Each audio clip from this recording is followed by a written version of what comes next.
Repco Home Finance, your dream home awaiting you. ஒரு வழக்கு விசாரணையில் இருக்கு. ஒரு உயர் அதிகாரி எல்லாம் அந்த வழக்கை பற்றி பேசக்கூடாது இல்லை. நீதிமன்றங்களில் தான் நீங்கள் போய் எந்த விஷயத்தையும் கொடுக்கணும். பப்ளிக்கில் மைக் எடுத்துக்கிட்டு எல்லா இதையும் வெளியில் சொல்கிறதுக்கு காவல்துறை அதிகாரிகளுக்கு அதிகாரம் இல்லை. நான் சட்டத்தை பேசுகிறேன், போய் சட்டத்தை படிக்க சொல்லுங்கள். பாதிக்கப்பட்ட பெண் 2 பேரும் வந்து என்னை துன்புறுத்தினாங்கன்னு சொல்லும்போது நீங்கள் வந்துட்டு ஒரு ஆள் இருந்தீங்கன்னா அப்போ போய் தான் மறைக்கிறீங்களா விசாரணையை? எஃப்ஐஆர் பற்றி பேசுனா நடவடிக்கை எடுக்கணுமா? ஏன் எஃப்ஐஆர் பற்றி பேசக்கூடாதா? நாங்கள் ஒரு வழக்கறிஞராக நான் பேசுகிறேன். ஒரு வழக்கு சம்பந்தமாக நாங்கள் 25 லட்சம் அரசாங்கம் கொடுக்கக்கூடாது. சம்மந்தப்பட்ட காவல்துறை அதிகாரிகள் சம்பளத்திலிருந்து பிடிச்சி கொடுங்க. அவர் செய்த தவறு தான். ஏமா இப்படி சொல்லக்கூடாதுமா, இது உனக்கு எதிராக போகுமா, நீ இப்படி சொல்லுமானே லீடு கொடுப்பாங்க. இதை உயர்நீதிமன்ற நீதிபதிகளே இதை தெரிஞ்சுக்கணும். சார் அப்படின்னு பேசினா போலீஸை பயமுறுத்த பேசுவான். இந்த பொண்ணு விக்டிம், இதுகிட்ட போய் அவன் என்னத்தை பெருசாக பேசி பயமுறுத்த வேண்டிய அவசியம் இல்லை. அந்த பெண்ணு சொல்லக்கூடிய ஒவ்வொரு வார்த்தைக்கு நீங்கள் மதிப்பு கொடுக்கணும். பெண்ணு சொல்கிற வார்த்தையை மீறி போலீஸாக ஒன்று சொன்னீங்கன்னா இப்போது புதிய அறிமுகம் ஆச்சி ஹோட்டல் சாம்பார் 50 கிராம் ரூபாய் 20 மட்டுமே. இந்த மேஜிஸ்ட்ரேட்டுக்கு வெளியில் சொல்கிறது இல்லை. அது ஹைகோர்ட் நீதிபதிகள் வந்து கவனத்துக்கு கொண்டு வராங்க. மேஜிஸ்ட்ரேட்டை லோக்கல் போலீஸ் இந்த ஜூரிஸ்டிக்ஷன் போலீஸ் வந்து பயமுறுத்தணும். அதனால் அவங்களும் ஆயத்திறக்க முடியலை. கொண்டு வந்தால் ரிமாண்ட் பண்ணணுங்கிறான். ஜெயில் சூப்பரண்ட்டுக்கு இன்ஃப்ளூயன்ஸ் பண்ணுற இவங்களை பூரா டிஸ்மிஸ் பண்ணணும். ஐபிஎஸ் ஆஃபீஸர்ஸை ஃபோன் பண்ணி எனக்கு பிடிக்காத வந்திருக்கான் உதன்னு சொல்கிறாங்க. நம்புவீங்களா? இதெல்லாம் உள்ள நடக்குது. ஜெயில் துறையில் வழக்கு சம்மந்தப்பட்டது நீங்கள் பேசக்கூடாது. நீதிமன்றத்தில் தான் போய் சொல்லணும். ஆதாரங்கள் என்ன, சாட்சிகள் என்ன, யார் குற்றவாளி, என்ன விஷயம், இதெல்லாம் ரகசியமாக வைக்கணும். இல்லைன்னா அந்த ஆதாரங்களை அழிக்க பார்ப்பார்கள், சாட்சிகளை கலைக்க பார்ப்பார்கள். இந்த பொறுப்பு கூட காவல்துறை அதிகாரிக்கு தெரியாதா? இஷ்டத்துக்கு பேசிடுவீங்களா? இந்த பெண்ணுக்கும் வந்து திருநாட்டூர் சிஆர்பிசியில் இது வந்து ஒரு இன்டர்வியூனர் பெட்டிஷன் போட்டு இந்த வழக்கே காவல்துறையிலிருந்து எடுத்துடலாங்க. நான் எடுத்து தேவதாஸ் ஜட்ஜ்மெண்ட் இருக்குங்க, ஹைகோர்ட்டில் தேவதாஸ் ஜட்ஜு சொன்ன ஜட்ஜ்மெண்ட் இருக்குது. அந்த ஜட்ஜ்மெண்ட்டை வச்சு 2 குற்ற வழக்குகளை காவல்துறை விசாரிக்க கூடாது.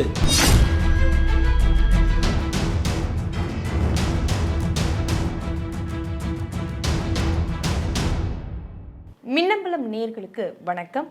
ஓய்வு பெற்ற காவல்துறை உயர் அதிகாரியும் தற்போது வழக்கறிஞராக இருக்கக்கூடிய திரு வரதராஜன் அவர்களிடம் பேசலாம். வணக்கம் சார். வணக்கம். நலமா இருக்கீங்களா? நலமா. சார், மாணவியுடைய அந்த பாலியல் வன்கொடுமை, அண்ணா பல்கலைக்கழக விவகாரம், அதில் இன்னைக்கு கோர்ட்டில் நடந்த வாத பிரதிவாதம், போலீஸ் தரப்புலையும் சரி அண்ணா யூனிவர்சிட்டி தரப்புலையும் சரி கோர்ட்டுக்கு அவங்க பதில் சொல்லியிருக்கிறாங்க. நிறைய கேள்விகளை கேட்டிருக்கிறாங்க. இதுலேருந்து நம்ம என்ன புரிஞ்சிக்க முடியும்? என்னென்ன விஷயங்கள் வந்து இங்கே வெளியில் வந்திருக்கு கோர்ட்டு மூலமாக? அதாவது நீதிமன்றம் கேட்குற கேள்விக்கு காவல்துறை பதில் சொல்லித்தான் ஆகணும். இந்த வழக்கில் காவல்துறை பல முட்டாள்தனங்களை பண்ணியிருக்காங்க.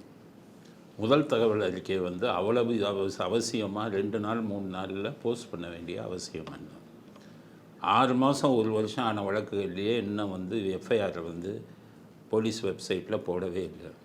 இதை எதுக்காக நீங்கள் அதை தயார் பண்ணீங்க?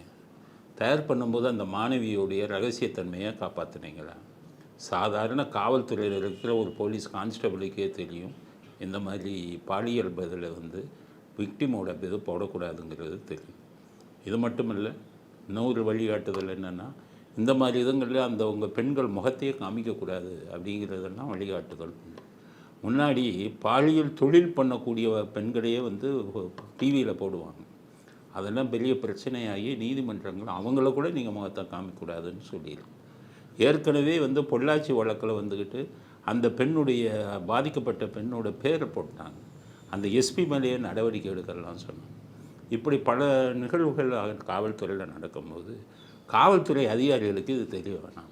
இல்லை, அவங்க தான் டெக்னிக்கல் லீக் ஆகிருக்கு சும்மா டெக்னிக்கல் லீக் இதெல்லாம் தப்பு பண்ணிட்டாங்க. ஆட்களுடைய பேர் வந்துருச்சு, அந்த பெண்ணோட பேர், இதுக்கு நம்ம பதில் சொல்லணும், அதுக்காக தெரியாமல் வந்துருச்சுன்னு சொல்லி மழுப்புறாங்க. அவ்வளோதான். என்ன டெக்னிக்கல் இது? என்ன டெக்னிக்கல்? காவல்துறை அதிகாரிகளுக்கு பெரிய டெக்னிக்கல் இது தெரியுமா? நான் கூட்டிகிட்டு வரேன். இது இது இது வந்துக்கிட்டு கம்ப்யூட்டரில் வந்து ஸ்பெஷலைஸ் ஆன சாஃப்ட்வேர் இன்ஜினியரை கூட்டிகிட்டு வரேன். அவங்கள்ட்ட பதில் சொல்லுங்கள். நீங்கள் தப்பு நடந்து போச்சு, ஒத்துக்குங்க. ஆமாம், தவறுதலாக போட்டாங்க, கீழ்மட்டத்தில் இருக்கிற காவல்துறை அலுவலர்கள் போட்டாங்க, அவர்கள் மீது உரிய நடவடிக்கை எடுக்கப்பட முடிஞ்சு போச்சு.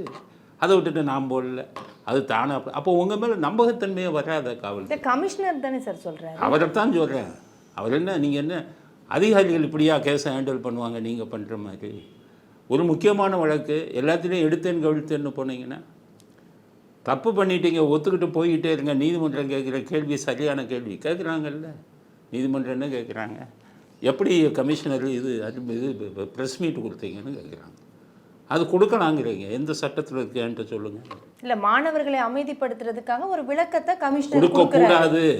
கான்டாக்ட் இதை பார்க்க சொல்லுங்கள். தமிழ்நாடு கவர்மெண்ட் சர்வெண்ட் கான்டாக்ட் ரூல்ஸை பாருங்கள். நான் சொல்லவா எத்தனாவது ரூல்னு சொல்லவா? ஹெட் ஆஃப் த டிபார்ட்மெண்ட்டு தான் கொடுக்கணும், அரசாங்கம் கூட இல்லை. Head of the department. Head of the department போலீஸுக்கு டிஜிபிக்கு கீழே யார் கொடுக்குறதா இருந்தாலும் டிஜிபிட்ட பெர்மிஷன் வாங்கணும். நான் ரூல்ஸ் கொடுக்குறேன், ரூலு படிங்க. சும்மா நீங்கள் வந்துட்டு நீதிமன்றம் கேட்குறது ரைட்டு இல்லை, பர்மிஷன் வாங்கி கூட இவர் கொடுத்துருக்கலாம்ல. பெர்மிஷன்லாம் சும்மா இவங்களா இஷ்டத்துக்கு அந்த காலத்துலேருந்து இந்த தப்பை பண்ணிக்கிட்டு இருக்காங்க. யார் எஸ்பி எல்லாம் கொடுக்குறாங்க ப்ரெஸ் மீட்டு. கொடுக்கக்கூடாதுங்க. கவர்மெண்ட் சர்வெண்ட்டுக்கு ரூல்ஸை பாருங்கள், கான்டாக்ட் ரூல்ஸை பாருங்கள். நீங்கள் மத்திய அரசாங்கத்தாக இருந்தாலும் நீங்கள் தமிழ்நாடு அரசாங்கத்தில் தான் ஒர்க் பண்ணுறீங்க. டிஜிபி ஹெட் ஆஃப் த டிபார்ட்மெண்ட்டுன்னு வார்த்தை இருக்கா இல்லையான்னு பாருங்கள். ரெண்டாவது, ஒரு வழக்கு நிலுவையில் இருக்குது, ஒரு வழக்கு விசாரணையில் இருக்குது. ஒரு உயர் அதிகாரியெல்லாம் அந்த வழக்கை பற்றி பேசக்கூடாது இல்லை. நீதிமன்றங்களில் தான் நீங்கள் போய் எந்த விஷயத்தையும் கொடுக்கணும். பப்ளிக்கில் மைக் எடுத்துக்கிட்டு எல்லா இதையும் வெளியில் சொல்கிறதுக்கு காவல்துறை அதிகாரிகளுக்கு அதிகாரம் இல்லை. நான் சட்டத்தை பேசுகிறேன், போய் சட்டத்தை படிக்க சொல்லுங்கள். அதை தான் பிஎன்எஸ் போய் பிஎன்எஸ் எல்லாம் படிச்சுட்டு வாங்க. அதுதான். அதனால் தப்பு நடக்குது, விளம்பரத்துக்கு தான் நீங்கள் கொடுக்குறீங்க அப்படின்னு தான் எல்லாம் நினைக்கிறாங்க. நீதிமன்றம் கேட்கும் ஒவ்வொரு கேள்வியும் சரியான கேள்வியை நாக்கப்படுங்கிற மாதிரி கேட்குறாங்க. பதில் சொல்லுங்கள். இப்போ அதே மாதிரி வழக்கை பற்றி நீங்கள் எப்படி பேசலாம்? ஒரு ஆள் தான் குற்றவாளி நீங்கள் எப்படி சொல்லலாம்? இன்வெஸ்டிகேஷனே இன்னும் கம்ப்ளீட் ஆகலை, அதுக்குள்ளே ஒரு ஆள் பாதிக்கப்பட்ட பெண்ணு 2 பேரும் வந்து என்னை துன்புறுத்தினாங்கன்னு சொல்லும்போது நீங்கள் வந்துட்டு ஒரு ஆள் இருந்தீங்கன்னா அப்போ இதை மறைக்கிறீங்களா விசாரணையை? எஃப்ஐஆர் பற்றி பேசுனா நடவடிக்கை எடுக்கணுமா? ஏன் எஃப்ஐஆர் பற்றி பேசக்கூடாதா? நாங்கள் ஒரு வழக்கறிஞராக நான் பேசுகிறேன், ஒரு வழக்கு சம்மந்தமாக நாங்கள் தெரிஞ்சுக்க விரும்புகிறோம். ப்ரெஸ்காரங்க இருப்பீங்க, நீங்கள் ப்ரெஸ்காரவங்க நியூஸ் வந்தோடனே அந்த எஃப்ஐஆர் எடுக்கணும்னு நினைப்பீங்க. எஃப்ஐஆர் பற்றி நீங்கள் செய்தி போடாமல் இருக்க முடியுமா? அது உங்களுடைய பத்திரிகை சுதந்திரத்தை பாதிக்கிற விஷயம் இல்லையா? போலீஸ்னால் நீங்கள் என்ன எத்தனையோ அதிகாரிகள் எல்லாம் பார்த்தவங்க, நாங்கள் வெட்டரன் மிகப்பெரிய அதிகாரிகள்லாம் பார்த்தவங்க. ஒழுங்காக நீங்கள் மரியாதையாக ஒரு இதோடு நடந்துக்கங்க, அவ்வளோதான். தன் கையில் தான் எல்லா அதிகாரிகளுக்கு நான் என்ன வேணாலும் பண்ணுவேன்னா அது இந்த ஜனநாயக நாட்டை எப்படி நடக்கும்? நீதித்துறை கேட்கறது தான் செய்வாங்க. பல விஷயங்கள் நடந்துக்கிட்டு இருக்குது. இன்றைக்கி காவல்துறை தவறான பாதையில் போய்கிட்டு இருக்குது. அதெல்லாம் தட்டி கேட்கறதுக்கு நீதித்துறைக்கு இது இருக்குது, உரிமை இருக்குது. அதன் அடிப்படையில் தான் அவங்க கேட்குறாங்க. நீதிமன்றம் கேட்ட ஒவ்வொரு கேள்வியும் உங்களுக்கு விழுந்த சாட்டை அடி, பதில் சொல்லுங்கள். அதைத்தான் நான் சொல்கிறேன். உங்கள் வீட்டு கேஸ், அது நாட்டோட கேஸு. ஒரு பெண் பாதிக்கப்பட்டிருக்கு, அந்த பெண்ணுடைய வருங்காலம் என்ன ஆகும்? அந்த பெண்ணு பேர் தெரிஞ்சுட்டா அந்த பெண்ணுக்கு எப்படி திருமணமாகும்? அடுத்து அவங்க உறவினர்கள், பெற்றோர்கள், நண்பர்கள் இவங்க மத்தியில் அவங்களுக்கு இப்போ எவ்வளோ பெரிய அவமானம் வரும்? நீதிமன்றம் சொல்லியிருக்காங்க 25 லட்சம் ரூபா நஷ்ட ஈடு கொடுத்துருங்க. அந்த எஃப்ஐஆரில் நீங்கள் இவ்வளோ டீட்டெயிலும் வெளியிட்டதுனால தான் அந்த விஷயம். 25 லட்சம் அரசாங்கம் கொடுக்கக்கூடாது. சம்மந்தப்பட்ட காவல்துறை அதிகாரிகள் சம்பளத்திலிருந்து பிடிச்சி கொடுங்க. அவங்க செய்த தவறு தானே. அந்த பெண்ணுக்கு கடைசி வர படிப்பு செலவெல்லாம் வந்து அரசாங்கம் ஏற்றுக்கணுங்கிறாங்க, ஹாஸ்டல் செலவெல்லாம் ஏற்றுக்கணும் அப்படின்னு சொல்கிறாங்க. இதெல்லாம் உங்களுக்கு தெரியலையா? உங்கள் வீட்டில் பெண் குழந்தைகள் இல்லையா? உங்கள் வீட்டில் பெண் குழந்தைகள் இருந்து நாளைக்கு அந்த உங்களுக்கு பிரச்சனை வரும்போது தானே அதனுடைய வலி தெரியும். சமூக பொறுப்பு உங்களுக்கு வேணாமா? அதனால தான் நான் சொல்கிறேன், நீதிமன்றம் கேட்ட ஒவ்வொரு கேள்வியும் சரியான கேள்வி. அந்த நீதி அரசருக்கு வந்து உண்மையிலே தலைவணங்குகிறோம். இந்த கேள்வியை தான் மக்கள் மனசில் உதித்த கேள்வி. சரி சார், இப்போ அந்த எஃப்ஐஆரில் போடப்பட்ட அந்த வார்த்தைகளையும் வந்து நீதிபதிகள் சுட்டி காட்டியிருந்தாங்க. அது இந்த மாதிரி தான் வந்து எஃப்ஐஆர் எழுதுவீங்களா அப்படின்னு கேட்டிருந்தாங்க. இப்போ இந்த முறை சரியானது தானா? ஏன்னா கமிஷனர் அவர்கள் சொல்லும்போது என்ன அவங்க பாதிக்கப்பட்டவங்க சொன்னாங்களோ அதான் நாங்கள் எஃப்ஐஆராக எழுதுகிறோன்னு சொல்லிட்டாரு. இதற்கு மேலும் இந்த விஷயத்தில் என்ன தவறு நடந்திருக்கு? அதாவது கமிஷனர் சொல்கிறது வந்து தப்பு. அவர் தெரிஞ்சு சொல்கிறாரா தெரியாமல் சொல்கிறாரான்னு எனக்கு தெரியாது. அவங்க கொடுக்குற கம்ப்ளைண்ட்டை தான் நான் எது எழுதணும்னு சொல்கிறது அப்பட்டமான பொய். ஏன் பொய்ன்னு நான் சொல்கிறேன். யார் புகார் கொடுக்க வந்தாலும் வாய்மொழியாக தான் புகார் கொடுப்பாங்க, எழுதி கொண்டு வர மாட்டாங்க. அவர்கள் கொடுக்கும் வாய்மொழியான புகாரை பதிவு செய்கிறது ஒரு போலீஸ்காரன். அந்த போலீஸ்காரன் எழுதும்போதே இந்த கேஸை வந்து இழுத்துக்கிட்டு இது ஒரு எஃப்ஐஆரை போட்டோம், இதை கோர்ட்டுக்கு போய் இதை போய் பெரிய பிரச்சனை, நாளைக்கு நம்ம தான் கோர்ட்டுக்கு போய் அடையணும் அப்படிங்கிற மனப்பான்மையோடய எழுதுவான். அப்போ எழுதும்போது ஸ்ட்ராங்கான வார்த்தை அந்த பொண்ணு சொல்லிச்சேன்னா, ஏம்மா அப்படி சொல்லக்கூடாதுமா, நீ இப்படி சொல்லுமா அப்படின்னு சொல்லுவாங்க. அதை சொல்லி அதுங்களுக்கு என்ன தெரியும், சரி சாருங்க அதுங்க சொன்னதா இவன் தான் எழுதுவான். அந்த பெண்ணாக எழுதி கொடுக்குது, எஃப்ஐஆரில் இருக்கிறது அந்த பொண்ணு கைப்பட எழுதி கொடுக்குதா, இல்லை பாதிக்கப்பட்ட விக்டிம் இப்போ கைப்பட எழுதி கொடுக்குறாங்களா? ஆனால் எழுதினதா அந்த விக்டிம்க்கு காட்டுவாங்க. அதை எப்படி சொல்லுவாங்கன்னு சொல்கிறேன் உங்களுக்கு. ஏமா இப்படி சொல்லக்கூடாதுமா, இது உனக்கு எதிராக போகுமா, நீ இப்படி சொல்லுமானே லீடு கொடுப்பாங்க. இதை உயர்நீதிமன்ற நீதிபதிகளே இதை தெரிஞ்சுக்கணும். ஏன்னா அந்த பல இதில் நீங்கள் நீதி தீர்ப்பு கொடுக்க போகிறீங்க. எஃப்ஐஆர்னோடனே அந்த விக்டிம் கொடுக்குறாங்க, விக்டிம் சொல்கிற வாய்மொழியை மாற்றி எழுதுவாங்க. அதனால தான் இதில் அந்த பெண்ணுக்கு எதிராகவே ஏன் இருந்திருக்கு அப்படிங்கும்போது சம்மந்தப்பட்ட எழுதுன அதே இப்போ போலீஸ்காரன் தான் அதை குற்றவாளி. அதில் ஏன்னா அந்த பெண் எல்லா விக்டிமுக்கும் எதிராக தான் அப்படி கொண்டே வருவாங்க போலீஸ்காரங்க. அந்த கேஸ் இதாகிடணும், தலைவலி நமக்கு அப்படிங்கிற ஒரு மனப்பான்மையோடு தான் இருப்பாங்க. அதனால் கமிஷனர் தெரிஞ்சு சொல்கிறாரா தெரியாமல் சொல்கிறாரான்னு தெரியலை. எழுதியவன் போலீஸ்காரன், சொன்னவன் விக்டிம்க்கு ஸ்ட்ராங்கான பாயிண்ட் சொல்லும்போது இப்படி சொல்லாத இப்படி சொல்லுன்னு சொல்லி மாற்றி எழுத வைப்பார்கள். எல்லா போலீஸ் ஆஃபீஸர்ட்டும் கேட்டுக்கோங்க, நான் சொல்கிறது உண்மையா கமிஷனர் சொல்கிறது உண்மையான்னு. இதுதான் உண்மை. நீதிமன்றம் கேட்ட கேள்வி சரியான கேள்வி. ஏன்னா அவங்க கேட்ட கேள்வியெல்லாம் பார்த்தேன்னா, நீதிமன்றம் கேட்ட கேள்வியை பார்த்து எனக்கே ரொம்ப மகிழ்ச்சி. என்னென்னா இவ்வளோ விஷயத்தை வந்து அவங்க அலசி ஆராய்ஞ்சு இந்த வழக்கில் கேள்வி கேட்டுக்கிட்டாங்கல்ல. இந்த கேள்வியை வந்து எல்லாருமே கேட்கணும். காவல்துறை தவறு. காவல்துறை வந்து ஒரு மாண்பு மிகுந்த துறை, இந்த நாட்டை காக்கக்கூடிய துறை. காவல்துறை உயர்ந்தது. ஆனால் காவல்துறையிலும் இருக்கும் அதிகாரிகள் சரியில்லாதவங்க நிறைய பேர் இருக்காங்க. அந்த மோசமான அதிகாரிகள் நினச்சிக்கிடக்கூடாது. நீங்கள் தான் காவல்துறைன்னு நினச்சிக்கக்கூடாது. நாளைக்கு நீங்கள் எங்கே இருப்பீங்கன்னு தெரியாது. நாளைக்கே நீங்கள் ராமேஸ்வரத்துக்கு வந்து அகதிகள் கேம்பில் உங்களை தூக்கி போட்டுருவாங்க. பெரிய பெரிய வேலை இவங்க இதாக இருந்தவங்களெல்லாம் நான் பார்த்துருக்கேன். ஏடிஜிபி பவர்ஃபுல் போஸ்ட்டில் இருந்தவர் இதுக்கு போட்டாங்க, ராமேஸ்வரம் அகதி கேம்புக்கு. இவங்க ஜெயலலிதா இருக்கும்போது. அதிகாரம் உங்கள்கிட்டே இருக்குதுன்னு நினைக்காதீங்க. அதிகாரத்தால் மக்களுக்கு நல்லது செய்யுங்க, மனசாட்சிப்படி செய்யுங்க. குற்றவாளி வந்து அவங்க தரப்பில் சொல்கிறது, கமிஷனர் அன்னைக்கு பேசும்போது சொன்னதும் சரி, அரசு தரப்பில் சொல்கிறதும் எந்த இடத்துலையும் குற்றவாளியை பாதுகாக்கலை. இந்த புகார் வந்த 3 மணி நேரத்தில் குற்றவாளி கைது செய்யப்பட்டிருக்கிறார். இதை விட என்ன வேணும்னு கேட்க. கைது செய்யப்பட்டது பெரிய சாதனை இல்லை. காவல்துறையில் இருக்கிறவங்களுக்கு தெரியும். நீங்கள் குற்றம் நடந்த இடத்துக்கு போனீங்கன்னா பல லீடு கிடைக்கும். ஐ விட்னஸஸ் இருப்பாங்க. யார் வந்தா, யார் போனா, இவன் வந்தான், இவன் போனான், நான் கண்ணால் பார்த்தேன், இந்த மாதிரி விஷயங்கள்லாம் இப்போ வரும். அதன் அடிப்படையில் உடனே போய் கைது செஞ்சிடலாம். ஏன் அசோக் வந்துட்டு இன்னும் கைது பண்ணாமல் இருக்காங்க? நம்ம அந்த அமலாக்கத்துறை செந்தில் பாலாஜி இதில் 1 வருஷமாக இருக்காங்க. ஈடி தானே சார் பண்ணணும். ஈடி பண்ணணும். உங்களுக்கு சமூக அக்கறை இருந்தால் இவன் 300 கோடியில் வீடு கட்டினதா புகார் இருக்குன்னு உடனே போய் அரெஸ்ட் பண்ண வேண்டியது தானே. எத்தனையோ குற்றவாளிகளை நீங்கள் எத்தனை வருஷங்கள் சுற்றின கதைகள்லாம் இருக்குல்ல. வீரப்பனெல்லாம் எத்தனை வருஷம் கழித்து பிடிச்சோம். அதனால் சில வழக்குகளில் வந்து சாதகமான சூழ்நிலை, சில இதுங்கெல்லாம் இன்ஃபர்மேஷன் கிடைக்கும், உடனே பிடிப்பாங்க. சில வழக்குகளில் வந்து லேட் ஆகும். அதனால் நான் சீக்கிரம் பிடிச்சிட்டேங்கிறது ஒரு சாதனை அல்ல. நீதிமன்றம் ஏன் இத்தனை கேள்வியை கேட்குறாங்கன்னா, அவங்களுக்கு பல விஷயங்கள் மனதை வருடக்கூடிய பல விஷயங்கள் இன்னைக்கு காவல்துறையில் நடந்துக்கிட்டு இருக்கிற செய்தி வந்துருக்கு. சில விஷயங்களை நான் பேச முடியாது. அதனால் மோசமான நிலைமையில் காவல்துறை செயல்பட்டுக்கிட்டு இருக்குது. ஸ்டாலினும் உதயநிதி துணை முதல்வர் தயவு செய்து மக்களை காப்பாற்றுங்க. மோசமான ஒரு சூழ்நிலையில் காவல்துறை இன்றைக்கி செயல்பட்டுக்கிட்டு இருக்குது. பெரிய ஒரு அதிகார துஷ்பிரயோகம் நடக்குது. நீதிமன்றம் கேட்டதுக்கு காரணமே இதுதான். கமிஷனர் மேலே நடவடிக்கை எடுக்கணும்னு சொல்லியிருக்காங்க. நீதிமன்றம் எடுங்க, விசாரணையை மாற்றுங்கன்னு சொல்லியிருக்காங்க. அப்படி தானே? ஆமாம் சார், சிறப்பு விசாரணை குழுவை அமைக்கணும் அப்படின்ட்டு இருக்காங்க. சரி, நம்ம அதை பேசுறதுக்கு முன்னாடி இந்த விவகாரத்தில் அண்ணா பல்கலை வளாகத்துக்குள்ள இந்த குற்றவாளி தொடர்பு பார்க்கும்போது நம்ம ஒரு 7லேருந்து 10 வருஷமாக அது உள்ளே போய்கிட்டு தான் இருக்கிறாரு அப்படிங்கிறதெல்லாம் தகவல்கள் ஒவ்வொன்றா வர ஆரம்பிக்குது. அப்போ எந்த இடத்துல கோட்டை விடுறாங்க சார்? ஏன்னா இது முதல் தடவையான்னு நம்ம எடுத்துக்க முடியாது.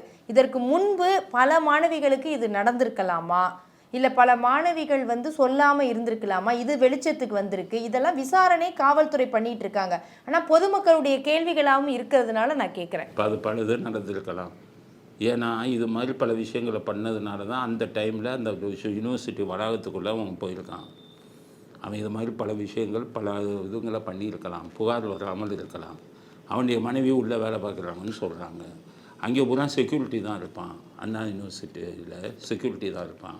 செக்யூரிட்டிக்கு அடிக்கடி வந்து போகக்கூடிய முகம் தான் போங்க சார்னு இருவான் உள்ளே.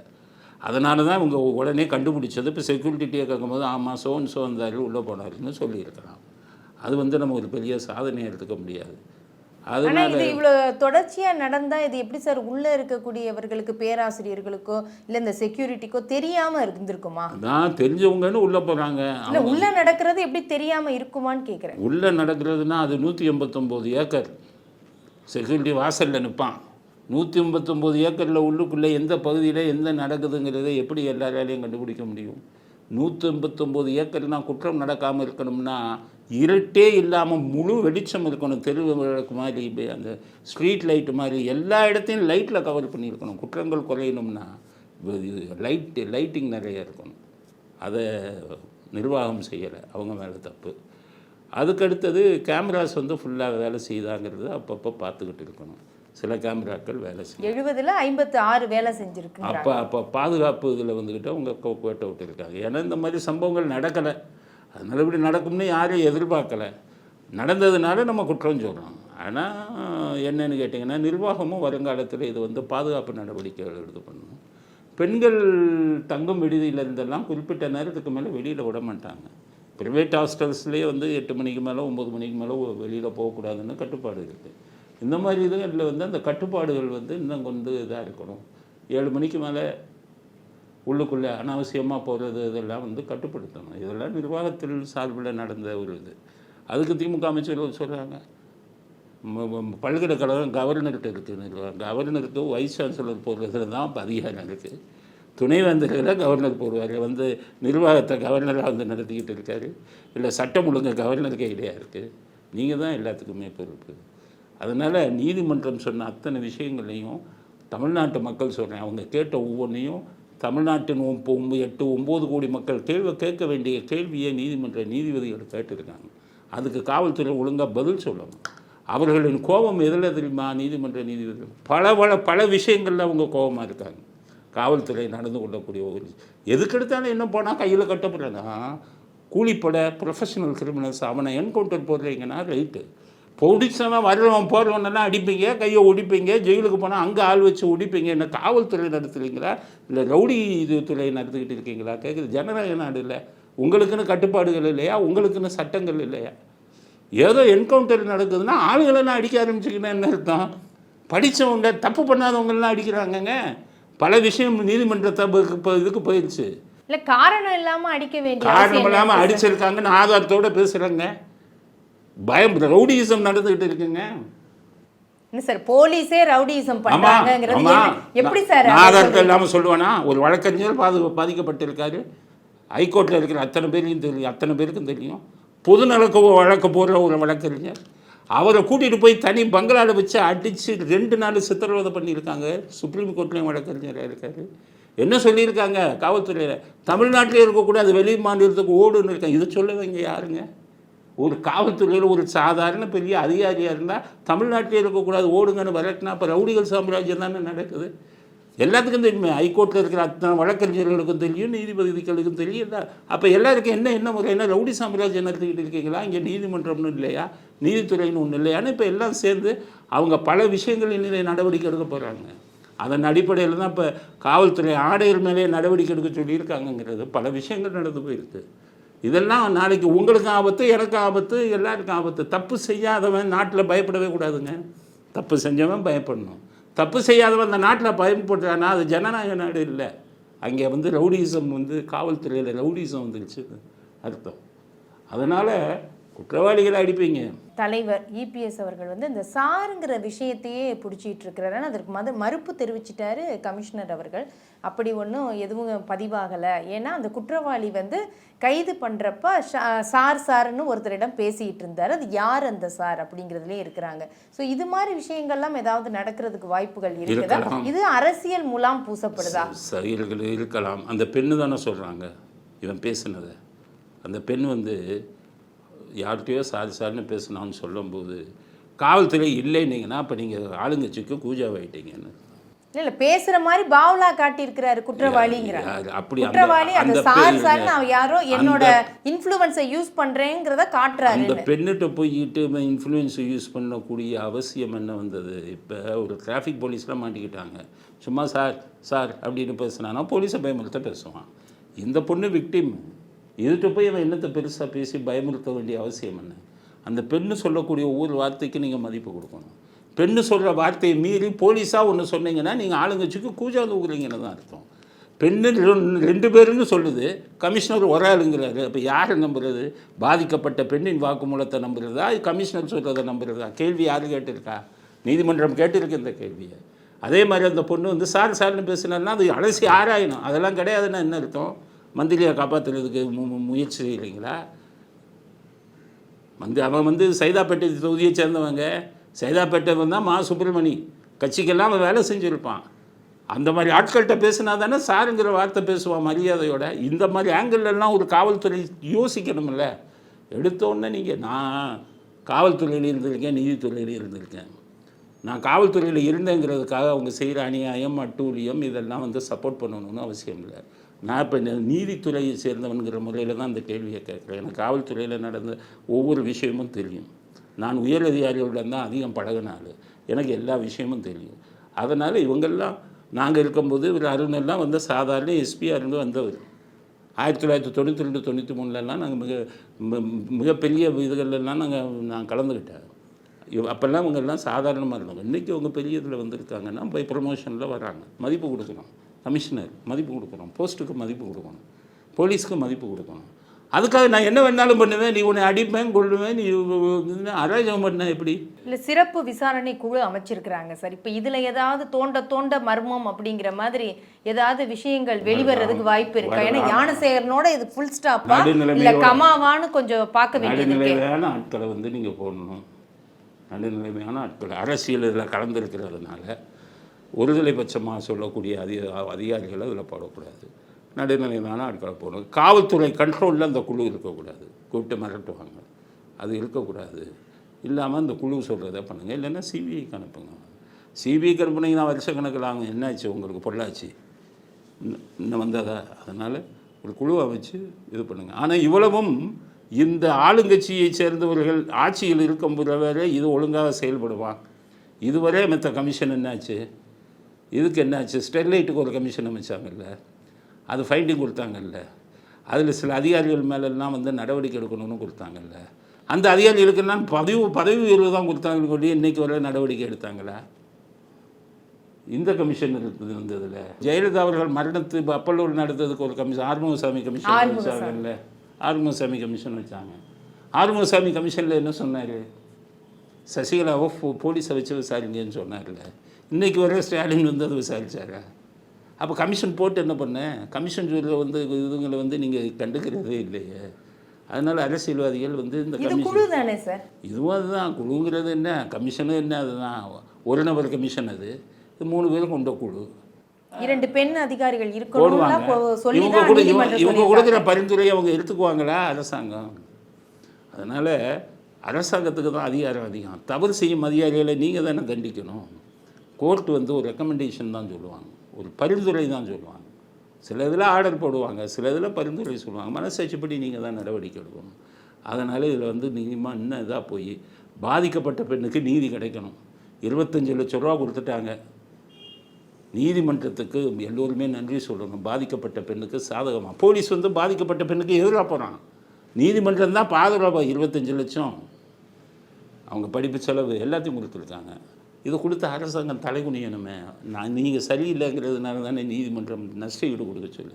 தலைகுனியணும். நீங்கள் ஸ்டாலின் அவர்களுக்கு சொல்கிறேன், தப்பு செஞ்சுக்கிட்டே இருக்காங்க சில அதிகாரிகள், அவங்கள உடனே மாற்றுங்க. இல்லைன்னா தமிழ்நாடு தாங்காது. இது வந்து நிறைய பேர் பாதிக்கப்படுவாங்க வருங்காலத்தில். தயவு செய்து சொல்கிறேன், இந்த அதிகாரியெல்லாம் வச்சுருக்காதீங்க. பவர் மாங்கர்னு பேர், அதிகார மமதைன்னு பேர், இப்படியெல்லாம் நிறைய பேர் பண்ணுறாங்க. அதெல்லாம் உடனே மாற்றுங்க. நல்ல முதலமைச்சர் இல்லைன்னா நாட்டு மக்களுக்கு நீதி கிடைக்காது. தப்பாக போயிட்டு இருக்காங்க, நடவடிக்கை எடுங்க. நீதிமன்றங்கள் வந்து வரல என்ன இந்த விஷயத்தில் இவ்வளவு விஷயங்கள் நல்ல விஷயங்கள் நடந்திருக்காது. நீதிமன்றம் தொடர்ந்து பணியை செய்யணும். அப்படிங்கிறது தான். இன்னும் பார்த்தீங்கன்னா நீதிபதிகளே போய் பயமுறுத்துவாங்க. இந்த பெரிய அதிகாரிகள் என்ன பண்ணுவாங்க, அங்கே கமிஷனுக்கு, அதாவது ஜட்ஜுங்களுக்கு சில போலீஸ் பாதுகாப்பு கொடுத்துருப்பாங்க, அதை வாபஸ் வாங்குவாங்க. அப்போ ஜட்ஜுக்கு என்ன வந்துருக்குன்னா, போலீஸ் பாதுகாப்பு போச்சுன்னா தன்னுடைய இதை காமிப்பாங்க. இப்படியெல்லாம் பண்ணுவாங்க. மேஜிஸ்ட்ரேட் எல்லாம் சில பேர் பயமுறுத்திக்கிட்டு இருக்காங்க. இந்த மேஜிஸ்ட்ரேட்டுக்கு வெளியில் சொல்கிறதில்ல, அது ஹைகோர்ட்டு நீதிபதிகள் வந்து கவனத்துக்கு கொண்டு வரேன். மேஜிஸ்ட்ரேட்டை லோக்கல் போலீஸ், இந்த ஜூரிஸ்டிக்ஷன் போலீஸ் வந்து பயமுறுத்துறான். அதனால் அவங்களும் வாயை திறக்க முடியலை. கொண்டு வந்தால் ரிமாண்ட் பண்ணணுங்கிறான். எல்லாத்தையும் கவனிங்க. எப்படி சார் பயமுறுத்த முடியும் இதை நீங்க சொல்றது? அதாவது உங்களுக்கு ஜாஸ்தி, அதாவது எப்படி ஏன் உங்களுக்கு எது ஒரு காரணமும் இல்லாம எப்படி பயமுறுத்த முடியும்? அதாவது ஒருத்தனை கொண்டு வராங்கன்னு வைங்க, அவனை உடனே ரிமாண்ட் பண்ணணும். நீ நீ இந்த மனசாட்சிப்படி ஆளுங்களை கொண்டு வர, அரசியல்வாதி சொல்கிறான்னு ஒருத்தனை கூட்டிகிட்டு வர, நீதி மேஜிஸ்ட்ரேட்டுக்கு சுப்ரீம் கோர்ட்டு வழிகாட்டுதல் கொடுத்துருக்கான். எஃப்ஐஆர் போட்டு கொண்டு வரவனெல்லாம் உள்ளே தள்ளாத, சரியான பாருங்கிறான். அதை அவங்க பார்க்கணும்ல. எனக்கு தெரிஞ்சே பயமுறுத்தியிருக்காங்க பல பேரை. அதை நான் விவரமாக சொல்ல முடியாது என்னென்ன ஆங்கிளில் பயமுறுத்தினாங்கன்னு. சில பேர் கையில் போட்டுக்குவான், சில பேர் பயமுறுத்துவான், நான் கொண்டு வராலே ரிமாண்ட் பண்ணு அப்படின்னு. அதே மாதிரி ஜெயிலில் ஆள் வச்சுருக்கான். இந்த உயர் அதிகாரி பூரா அங்கே ஜெயிலருக்கு ஃபோன் பண்ணிடுவான், ஜெயில் சூப்பரண்ட்டுக்கு. ஜெயில் சூப்பரண்ட்டுக்கு இன்ஃப்ளூயன்ஸ் பண்ணுற இவங்களை பூரா டிஸ்மிஸ் பண்ணணும். ஐபிஎஸ் ஆஃபீஸர்ஸை ஃபோன் பண்ணி எனக்கு பிடிக்காத வந்திருக்கான் உதன்னு சொல்கிறாங்க. நம்புவீங்களா? இதெல்லாம் உள்ளே நடக்குது. ஜெயில் துறையில் தலையிடவே கூடாது காவல்துறை. அதனால தான் ஜெயில் டிபார்ட்மெண்ட்டு தனி, காவல்துறை டிபார்ட்மெண்ட்டு தனி, வெள்ளைக்காரன் பிரித்து வச்சான். அங்கேயும் தன்னுடைய செல்வாக்கை செலுத்தி தனக்கு பிடிக்காதவர் உள்ளே போனால் உள்ளே ஆளை வச்சு அடிக்கிறாங்க. இது மாதிரி பல விஷயங்கள் நடக்குது. மேஜிஸ்ட்ரேட்டை மிரட்டுறாங்க. இப்போ நீதிபதிகளுக்கே தெரியும், நான் சொல்கிற விஷயங்கள் தெரியும். அதையும் சரி பண்ணுங்க. அதனால தான் சுப்ரீம் கோர்ட் வந்து பல விஷயங்களில் கைது பண்ணுறதுலேருந்து ஒவ்வொரு விஷயத்துக்கும் காவல்துறைக்கு இருந்த அதிகாரத்தெல்லாம் பிடுங்கிட்டாங்க. இப்போ எந்த அதிகாரமும் இல்லை. முன்னாடி மாதிரியெல்லாம் இஷ்டத்துக்கெல்லாம் அரெஸ்ட் பண்ண முடியாது. போலீஸ் ஸ்டேஷனில் இந்த லாக்கப்பை மூடிட்டாங்க. காரணம் என்ன? தப்பாக பயன்படுத்தினாங்க. வெள்ளிக்கிழமை கூட்டிகிட்டு போய் ஜட்டியோடு உள்ளே போட்டுருவான். உங்களை பிடிக்கலன்னு வைங்க, வெள்ளிக்கிழமை போட்டு ஜட்டியோடு போட்டுருவான். சனி ஞாயிறு அப்போ மேஜிஸ்ட்ரேட் வீட்டுக்கெல்லாம் போய் ரிமாண்ட் பண்ண மாட்டாங்க. 2 நாள் போலீஸ் ஸ்டேஷன் லாக்கப்லேயே வச்சு சித்திரவதை பண்ணுவாங்க. பல விஷயங்களை வந்து சுப்ரீம் கோர்ட் எடுத்துட்டாங்க. இன்னும் சில விஷயங்களில் அவங்க பண்ணிக்கிட்டு இருக்காங்க. பங்களா எடுத்து வச்சுக்கிட்டு அவனுக்கு பிடிக்காத ஆளுகளெல்லாம் நல்லா படித்தவன், நல்ல குடும்பத்தில் சேர்ந்தவனெல்லாம் அட்டி பின்னுறாங்க. இதை உடனே முடிவுக்கு கொண்டு வரலன்னா தமிழ்நாட்டுக்கே ஆபத்து. தவறான வாழையில் இப்போ காவல்துறை போய்கிட்டு இருக்குது. நீதிபதிகளுக்கும் நீதிமன்றத்துக்கும் கவனத்துக்கு நான் அதை கொண்டு வரேன். சுப்ரீம் கோர்ட் வரை கொண்டு போகணுன்னு இருக்கும். அதனால் இந்த விஷயத்தில் விசாரணையே தப்பான கோணத்தில் போயிட்டு இருக்குது.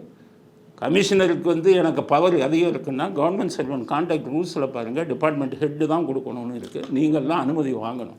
இதுவரை வாங்குறது அனுமதி வாங்கிட்டு தான் பேசணும். 3வது, வழக்கு சம்மந்தப்பட்டது நீங்கள் பேசக்கூடாது. நீதிமன்றத்தில் தான் போய் சொல்லணும். இது மைக் வச்சுட்டு பேசக்கூடாது. ஆதாரங்கள் என்ன, சாட்சிகள் என்ன, யார் குற்றவாளி, என்ன விஷயம், இதெல்லாம் ரகசியமாக வைக்கணும். இல்லைன்னா அந்த ஆதாரங்களை அழிக்க பார்ப்பார்கள், சாட்சிகளை கலைக்க பார்ப்பார்கள். இந்த பொறுப்பு கூட காவல்துறை அதிகாரிக்கு தெரியாதா? இஷ்டத்துக்கு பேசுவீங்களா? அதை தான் கேட்குறாங்க. நீ உங்களுக்கு என்ன அதிகாரம் இருக்குது, எப்படி பேசுனீங்க, பேசியது தப்பு சட்டப்படி அப்படிங்கிறது தான் என்னுடைய கருத்து. எஃப்ஐஆர் அந்த பொண்ணு சொன்னதை எழுதலை, நீங்கள் எப்படி மாற்றி எழுதுவீங்கிறதையும் நான் சொல்லிட்டேன். அது நீதிமன்றம் கவனத்தில் கொள்ளுங்க. அந்த எஃப்ஐஆரில் வர அத்தனையும் உண்மை இல்லை, ஜோடிக்கப்பட்டு எழுத சொன்னவை அப்படிங்கிறது தான் உண்மை. காவல்துறையில் நாங்கள் இருக்கிற எல்லாருக்குமே தெரியும் நான் சொல்கிறது உண்மையான. அதனால் இந்த ஆங்கிளில் இந்த வழக்கை கொண்டு போகணும். அப்போ தான் நீதி கிடைக்கும். காவல்துறையிட்ட இதை விட்டு இன்னொன்று சொல்கிறேன், இதுக்கு வந்து தண்டனையே இல்லாமல் பண்ணிடுவாங்க இந்த வழக்குக்கு. உங்களுக்கு பெருசாக தெரியும். இப்போ இந்த வழக்கை நடத்த போகிறது யார்? அரசு வழக்கறிஞர், ஏபிபி. அரசு வழக்கறிஞரும் அக்யூஸ்ட் வழக்கறிஞரும் ஒன்று சேர்ந்துருவாங்க. எல்லா வழக்கிலையும் இதுதான் நடக்குது. நான் நீதிமன்றத்தில் பார்க்குறேன்ல, நான் என்ன பண்ணேன் தெரியுமா? 302 CRPCன்னு ஒரு இது இருக்குது. அதில் என்ன இருக்குது தெரியுமா? புகார் கொடுத்தது இல்லை, கொடுத்தாங்கல்ல, அவங்க தனக்கு ஒரு வழக்கறிஞரை நியமிச்சுக்கிறான். அரசாங்க வக்கீல் வேணாம். 302 CRPCயில் நான் 2 வழக்கில் போலீஸ்லேருந்து ஃபைலையே வாங்கிட்டேன். நாங்கள் நடத்திக்கிறோம். எல்லோரும் இது மாதிரி பண்ணுங்கள், நியாயம் கிடைக்கும். ஏன்னா நீங்கள் பாதிக்கப்பட்டவங்கன்னு வைங்க, உங்கள் வழக்கறிஞர் வந்தால் தானே உங்களுக்கு ஒழுங்காக கேஸை நடத்துவார். அரசு வழக்கறிஞர்னா ஆட்சியில் இருக்கிறவனுக்கு வேண்டி என்றால் இருந்தால் கவுத்திடுவான்ல. அது சட்டத்தில் இருக்கிற மிகப்பெரிய குறை. இந்த பெண்ணுக்கும் வந்து 302 CRPCயில் இதை வந்து ஒரு இன்டர்வியூனர் பெட்டிஷன் போட்டு இந்த வழக்கே காவல்துறையிலிருந்து எடுத்துடலாங்க. நான் எடுத்து தேவதாஸ் ஜட்ஜ்மெண்ட் இருக்குங்க, ஹைகோர்ட்டில் தேவதாஸ் ஜட்ஜு சொன்ன ஜட்ஜ்மெண்ட் இருக்குது. அந்த ஜட்ஜ்மெண்ட்டை வச்சு 2 குற்ற வழக்குகளை காவல்துறை விசாரிக்கக்கூடாது, ஒழுங்காக விசாரிக்க மாட்டாங்கன்னு நாங்களே எடுத்த கதை இருக்குது. இந்த வழக்கே போலீஸ்லேருந்து வாங்கிட்டீங்கன்னா தண்டனை வாங்கி கொடுக்கலாம்.